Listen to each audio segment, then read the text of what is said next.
It's Miss Kathy, and this is my son, Marcus.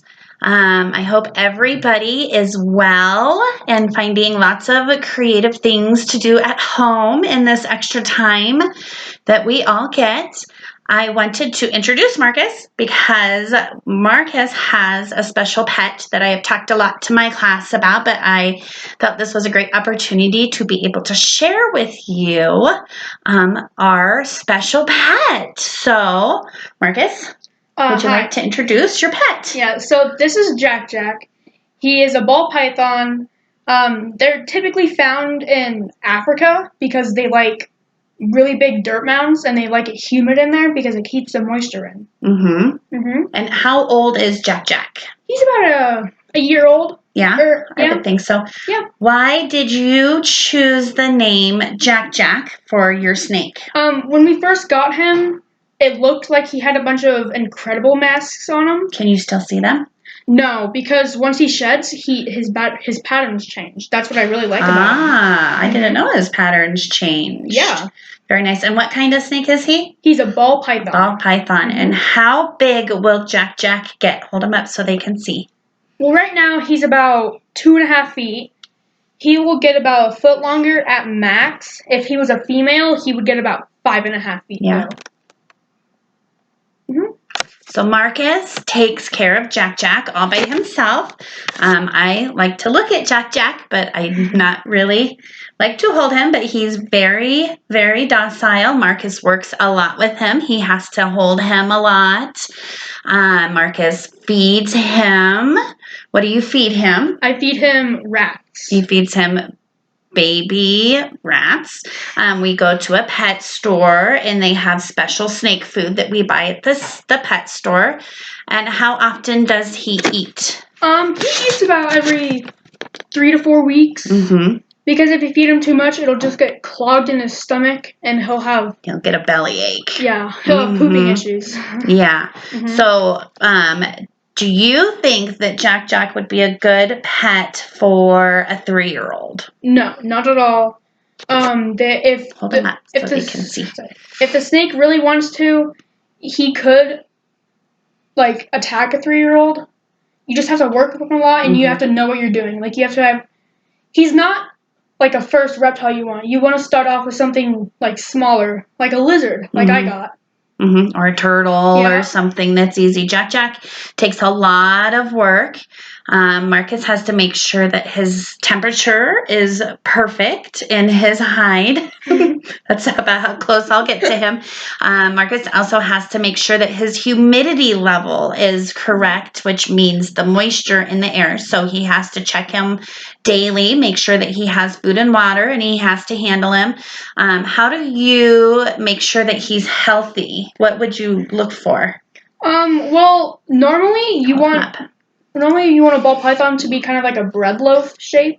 Okay. Hold him close to the counter. The camera, not my face. Like a bread loaf shape. If they're kind of like round, but then they point up, then that means they're like malnourished and they're bad. Yeah. One time Jack Jack did get an infection on his belly scales, and we had to take him to a special doctor, an exotic pet doctor.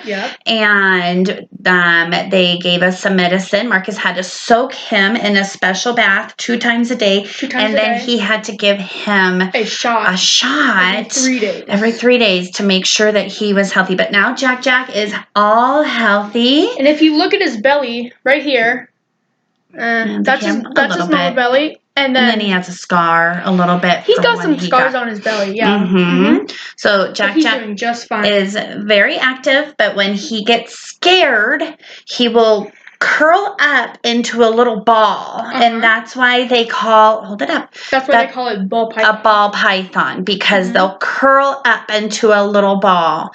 One time Jack Jack got loose in the house. And that was an adventure trying to find a snake. He was stuck in our basement inside the wall. He went inside of the wall, but we're very thankful that we found him quickly. Lots of looking in little spaces for a snake to hide. So yeah, Marcus has really enjoyed him. We really like watching him grow, and he's a pretty neat pet. And in the medieval days, when the kings and queens, they used to wear them around their necks, and that's how they got their other name called the royal python too. Oh, I never knew that. All right. Do you want to get Jack a close up of his face on the camera? He's pretty cute. If you like snakes. There he is. He's very curious right now. He wants to see what we're doing. How does he smell? Well, he actually have these. Oh no. So every once in a while you'll see his tongue flicker, and that's how he smells. He can. And if you look closely, there's these little holes on the side of his face. Those are his pit sensors, and he can sense heat. So that's how he can see his prey. He can see the heat off of them. So he smells with his tongue, which is that's what he's doing right now when he's sniffing the air, and he's trying to find out what's going on. He's tried to come on my computer once, but I made Marcus take him away. He's pretty curious right now. Oh yeah. He likes to be warm. Yep. Snakes are cold-blooded, so they need something to give them heat because they can't make heat for their own bodies. So hopefully you guys enjoyed learning a bit about Jack, the ball python. I have a couple other pets that are not really traditional pets that I'll make a couple more videos of in the next couple weeks. Maybe something a little different for everybody to see. But I hope everybody is well. We miss everybody. We can't wait for everything to get back to normal so we can see everybody's smiling faces again. Bye. Bye.